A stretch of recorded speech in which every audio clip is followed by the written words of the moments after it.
We're at the Satchidananda Ashram Farm, and you're watching Meet the Farmer TV. Meet the Farmer TV is made possible by Planet Earth Diversified, Melli Productions, and Leslie P. Jenkins Photography and Graphic Design, with additional support from Feast, connecting local farmers, artists and food producers, and consumers. Culpeper's Channel 21, helping to preserve the agricultural history of Virginia. Integral Yoga Natural Foods, serving the community since 1975. And Flavor Magazine, serving the Piedmont's local food and wine culture. This time we're in a ashram in Buckingham County, a special farm for feeding individuals here. We'll even see a healing garden, and we'll talk to some of the people that have put together this intentional food system.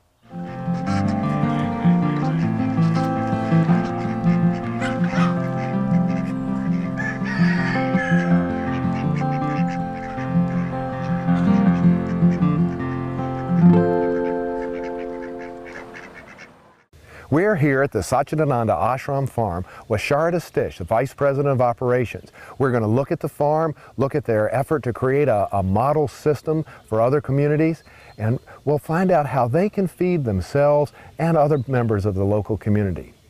Sharada, tell us more about where we are and what's happening.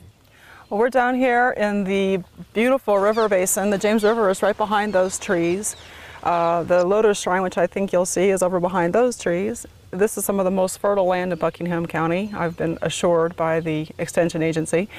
And this is our farm. It's approximately a little bit over than 2 acres behind the fence to keep the deer out. We've got 2 greenhouses and a wonderful new farm manager named Corey Hunsden, who has come on this year.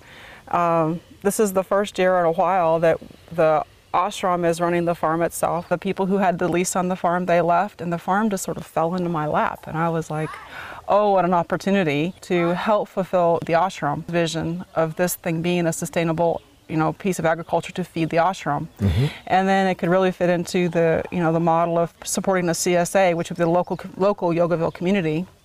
And we could really plug in very well with the Buckingham Farmers Market just to be a participant in that. And then, it could be a wider circle where we do create a model of how this farm feeds the ashram, who we have about 100 some people who live here all the time. We have the CSA, we have all the guests who come. So that can be a model. We're like a small town. We're actually the second largest population in the county next to the city of Dillwyn, or the town of Dillwyn, I should say, not the city. And when you start talking about this becomes a really realistic model to use for other small communities in the whole across all rural America, but I'm focused right now on rural central Virginia. And I'd like to demonstrate how with not a lot of effort, not a lot of money, everybody putting in a little bit, that you can completely change the face of your community, save a lot of dollars, increase health, increase community collaboration and cooperation. And you bring people together kind of more in that old model that from before the industrial farming age kind of took over and we were subject to monoculture and basically what I feel to be food insecurity, that we've kind of taken a food security issue and pushed it so far to the other side of the envelope. Now, from the very beginning, Swami-Satchidananda wanted to have some arable land around the Lotus Shrine to support the people, and there was some effort to produce your own food? That is correct. And it's been a consistent effort, pretty much at this size for the past decade, or 2 decades really, while we were building the rest of the infrastructure at the ashram, building the buildings and putting in the roads and all the various systems, establishing the programs and the things that we need to do for the sake of the ashram and the mission of the teachings, the church itself. So with all of that done, the energy starts to be able to be available to expand an operation like this and to really look at how we can use all of these various fields. Right now I've got one resource concern where I'm trying to get rid of the fescue because it's not very desirable in a pasture. Put in orchard grass and clover, and maybe we'll put some bees in and help, contribute to the hive recovery as opposed to collapse, the colony collapse disorder. I'm always looking for things that have multiple multiple ways that they can be useful. Okay. And that's why I like the model that we're talking about with this farm, that it's not just farming for the sake of farming for the sake of bringing some vegetables to the ashram, but it's providing a platform for these interns to come and learn about yoga, to learn about organic gardening, sustainable agriculture, to have this group of people then have community outreach and learn more about our local community and how we can provide service to them, providing better food, maybe even some cooking and opportunities for them to learn about vegetarianism as opposed to a meat-based diet, which is causing a lot of, you know, heart failure and right. sadness on the planet. So, you know, it's multiple levels. And I feel like when you're going to do something like that, it's good to have as many places that it plugs in as possible. This land was purchased because of its unique ability to offer agricultural opportunities for the ashram community and for the community that surrounds the ashram. And I'd say that over the past couple of decades, we've spent a lot of time building our infrastructure, getting our buildings in place, getting all of the things that we needed to get built. And now we're starting to turn toward the land again and start beginning to really focus on the farming aspects of the farmland that was afforded us, through his vision. And I'd say with this current incarnation of the farm, it's gone through several. We've had different farm managers, different models, and it's gotten it to this point. It's kept it alive. It's been really valuable, and the soil's been built up. There's a lot of good, compost that's been added, and a lot of love that's gone into it. This time around, we're expanding out. We've really reached out with a CSA. We've got 12 members in the CSA right now, which is, I think, nice. And these are community members? Yeah, our community members have sponsored the farm, and they come. We have working and non-working shares. This year also, for the first time, we've got a bona fide resident program with the ashram that is a internship for people who want to come here to the ashram and learn about yoga alongside an intern program to learn about organic gardening. And I posted the Yogi program, Yogaville Organic Gardening Initiative, on the Rodale Institute New Farm website, and it was amazing. People it went to the WOOF website, it went here, and people have just been coming in droves with their inquiries. They love yoga and they love farming. So. Yeah, how many positions do you have open for that? Well, right now I'm trying to keep 4 berths, in our residency. I'm trying to reserve 4 for the gardeners, but because the interest has been so great, I've had to expand that. And so, since I can't build any more dorm rooms, we've decided to build a couple tent platforms, and we put up some outfitters tents and with cots in them, and I think that's going to solve it for this year. But it's really exciting. We have our first official intern starting next week. Part of just my personal mission is to really have this be a model to how a community effort in small-scale agriculture really can have such a huge impact on your local community, both in the quality of food that people are eating and in the economic environment. So you're working with the local community, but you mentioned something about working with USDA and larger federal programs. Yes, that happens because I'm the Buckingham County appointee to the Resource Conservation and Development Council, which works very closely with USDA and RCS. So I happen to have some inroads there and some connections that I think are going to be useful to developing this land, and also having this farm become a model that can be shared with other communities of how you can, really spearhead off a local food system that has meaningful impact. So you're really trying to create a model farm system to put out to other local communities that want to sort of have this kind of integrated food system. That's correct. And at this point, we've got about 2.5 acres that are behind the fence here and the 2 greenhouses. And my target is for this year to provide at least 35 to 40% of what the Satchidananda Ashram kitchen needs, along with the CSA and some offerings for the Buckingham County market, along with our own personal farm stand. We have a farm stand every week also. And so far we're on target to meet that. And when I say 35 to 40% of what the Ashram kitchen needs, just tell you what that is. It's in the summertime, we serve about 150 people a meal a day, in this huge salad bar, and it's all vegetarian, so vegetable based. It's a pretty tall order. Yeah. So, but we're going to do it. So you have a new farmer, right? Yes, I do. So take us to meet Corey.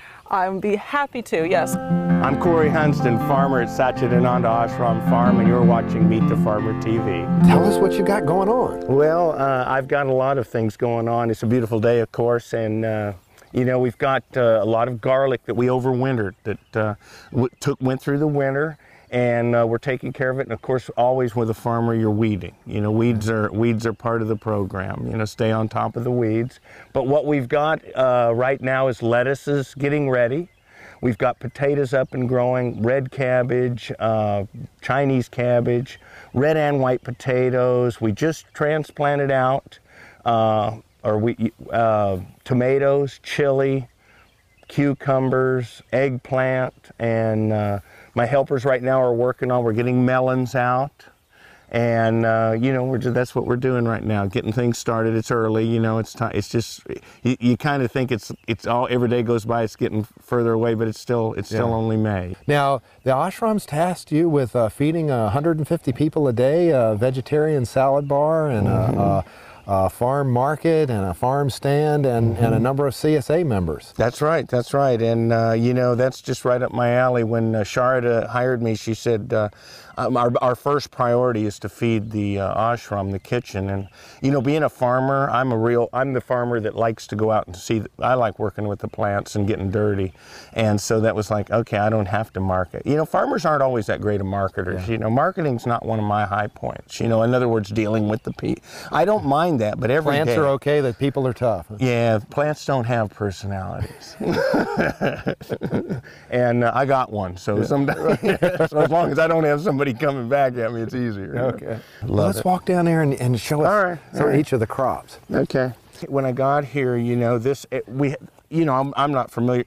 We never fenced anything, you know, where I farmed.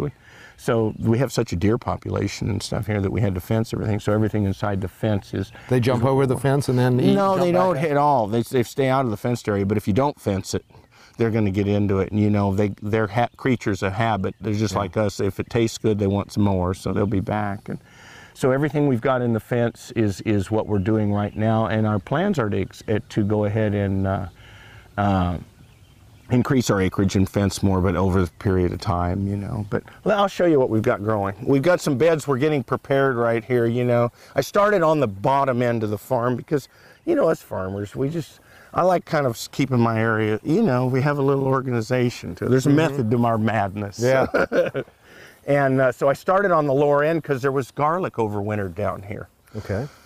Okay, here are some things we just transplanted. Watermelons. These were all grown in our little greenhouse over here. I started them about the 10th of March, and those are watermelons and cantaloupes right there. Yeah, they're just put in right here. And here's some of that overwintered garlic I showed you that had. Do you get your water from the river, or do you have wells? We have got a lotus pond right here that is spring fed right over here.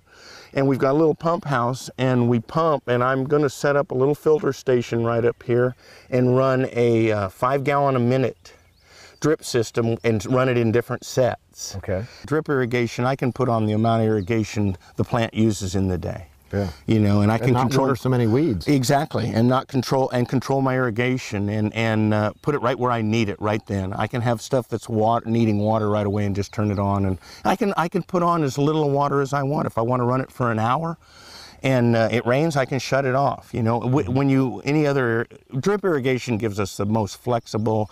It's the most manageable way of applying the water there is. And of course, it's, you know, water savings. It's a big deal. So crop rotation is a big part of my program. Flea beetles are a tough bug to deal with. They really get up your salad and stuff. Yeah, and they get into your little plants, and they're so fast, and they hop around and everything. And they make one little bite, and then the leaf grows, and it becomes a big hole. That's right, and I've got some Chinese cabbage over here that shows just that. So you'll be growing holy salad. Yeah, that's right. Yeah. Well, here's the other thing is when you're selling, you know, when you go to the commercial market thing, you know how it is in produce. Visual. Yeah. It's all about visual, you know.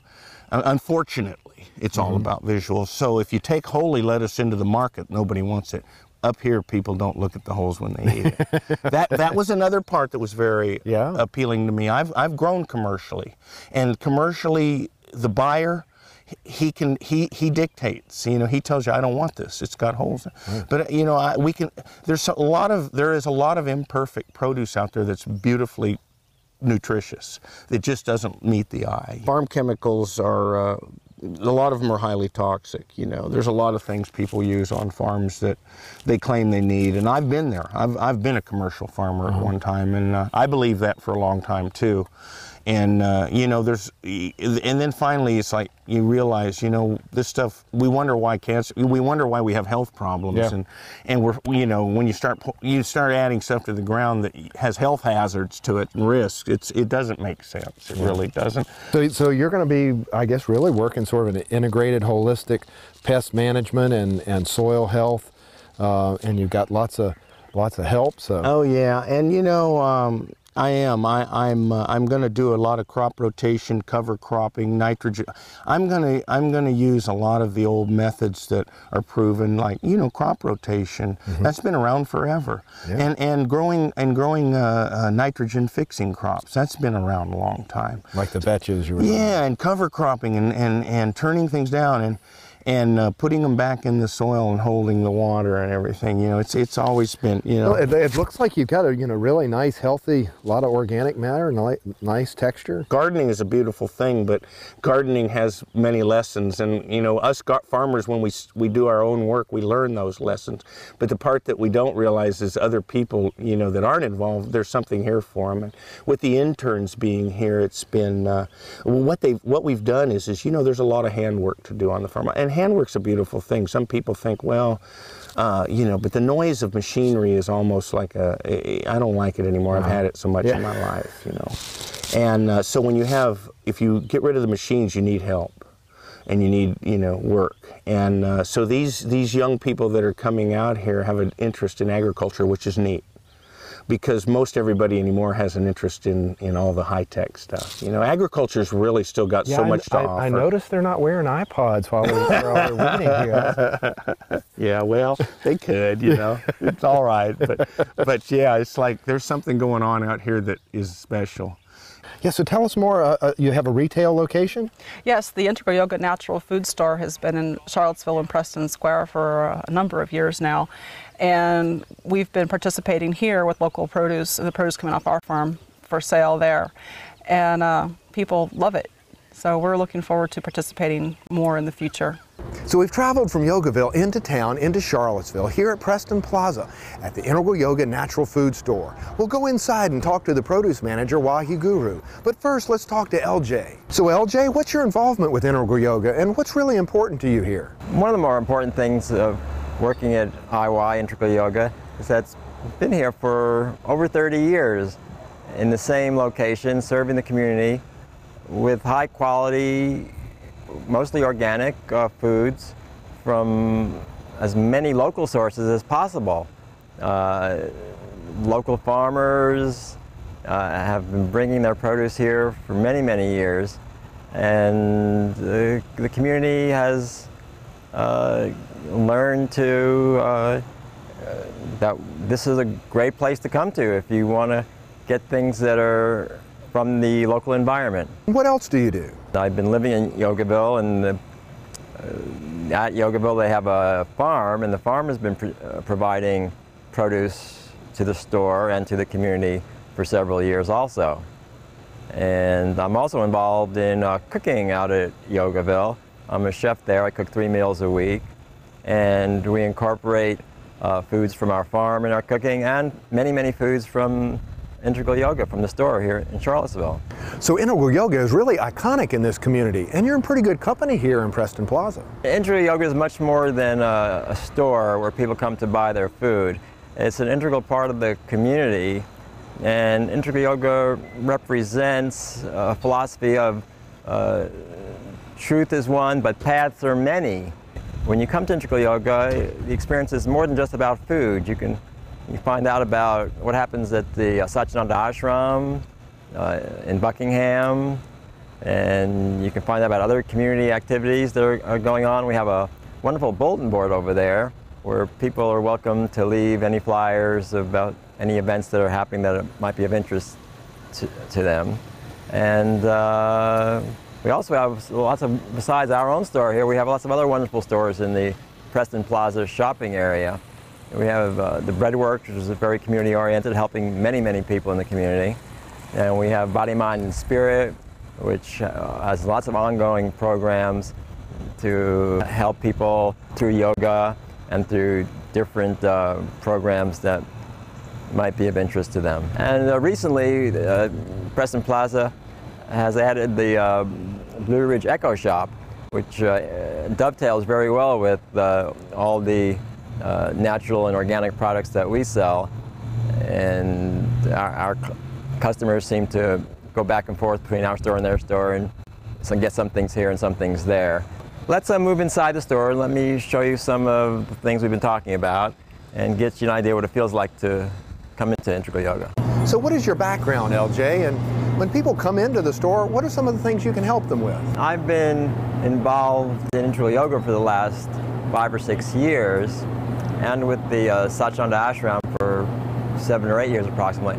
But before that, I've also was involved in natural food businesses in Arizona and in other parts of Virginia since 1970. So I've been helping people choose vitamins, supplements, make wise food choices, helping with all kinds of nutritional problems for the last 38, 39 years. So I have a lot of information to share with people as far as nutrition and health and also yoga philosophy and how they can actually cook their food. Like I said before, I'm a chef, so I can help people who are just learning about using some of these natural and organic foods, how to put them together and create something that'll be pleasing to them and their families. So what else might people find here at the store and learn from you? What sort of things make Integral Yoga not just a health food store, but a destination here in Charlottesville? Say someone comes in and picks this up and says, what is that and how do I cook with it? I'll say, well, this is a daikon radish, and it's a food that's traditionally used in Japanese cooking, and it can be cooked, it can be used raw in salads, you can use the greens if you would like to, but traditionally the roots are the main part that's been used, and it's really good for liver detoxification. It's a very cleansing food, and I like to grate it and put it in salads, just shred it up, and it adds a nice little zing to your salad. And sometimes I'll mince it up, or dice it up, I guess I should say, and steam it and add it to rice and other vegetables and add a little sauce to it and eat it cooked. And it's also good in soups also, excellent in soups. So anyway, and the greens can be used similarly in salads or soups. So if you're not here, are there some books or some help guides on vegetarian cooking? Now we're in the media section where we have our books and DVDs and similar things. Most of the books are concerning cooking or natural health and different healing modalities. But we also have a whole section, which you probably won't find in many other stores, about yoga and integral yoga in particular, about Swami-Satchidananda. This is something that sets us apart from most any other store in the country and makes it a local Charlottesville specialty, you might say. So come on in and enjoy it and see all the healthy things we have to offer you. Feel free to look for me when you come in. I'd be happy to talk to you and help guide you in any direction that you're looking to go, as long as it's a healthy one. Now we're going to go look for Wahiguru. He's our produce manager. Wahiguru, Corey at the Yogaville farm asked me to bring these to you as a sample. Oh, nice. Thank you. You're very welcome. So Wahiguru, what do we have here? We've got some bunched beets from Yogaville farm. So what's important to you about working here as produce manager? I've been the produce manager for about 5 years here at Integral Yoga, and the most important thing for me has been just connecting with the community and getting to know the farmers, getting to know the customers, and just supporting local business. So give us a little history about Integral Yoga and the local producers and working to bring local product here to the store. We've been buying local produce since the 1980s. At least that's as far back as we could go. And we've been dealing with farms like Double H Farm. Double H brings a lot of stuff. He's been in the business for a long time. Richard Bean and Heartland Farms, and also Tim Henley and Crozet brings us nice local peaches. And we get tons of local apples also from Tim Henley and some of the other orchards in the area. So what else would you like to tell us about? If a local farm is interested in selling us produce, all they have to do is just give me a call, and if it's doesn't have pesticides on it or anything like that, just call me up, let me know what you have, and we can hopefully buy some produce from you. Well, there's a lot of really important things about buying locally. One is that you're keeping other businesses going, small businesses which are having a harder time in the economy, especially with larger corporations and things like that are kind of hurting the small businesses. So that's a really important thing, a reason to buy locally. And also, if you're buying locally, things aren't being shipped across the country, so there's a environmental factor involved in that as well. Also, if you're buying from a local person, the money stays in this area, which is really good for everyone that lives here. So, Integral Yoga has been around for over 30 years, and the store's been here a long time. There have been people shopping here since before I was born, and it's really become part of the community. And I think, all of our shoppers are very loyal and dedicated people to what we're doing here. And we've also, had connections with some of the local farmers for over 20 years as well. And it's really just brought a lot of people together. And it's more than just a store. It's really, it's something special here. So now that we've learned about the retail operation here in Charlottesville, let's go back to Yogaville and talk to Saraswati, learn something about the history of Yogaville and Swami-Satchidananda's agricultural vision for the whole operation. So there you have it, here at the Satchidananda Ashram farm, where an intentional community developed a food system to feed spiritually, as well as to create food for members of the ashram, the local community, at the farmer's market, and even a health food store in town. So thank you for watching another Meet the Farmer TV.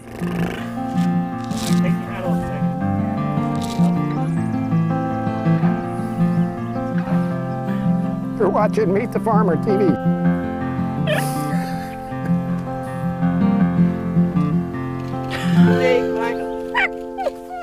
Oh yeah. Put her head right on top of your head and just scratch it. Right. I like this. This is he's wearing a hat, Dione.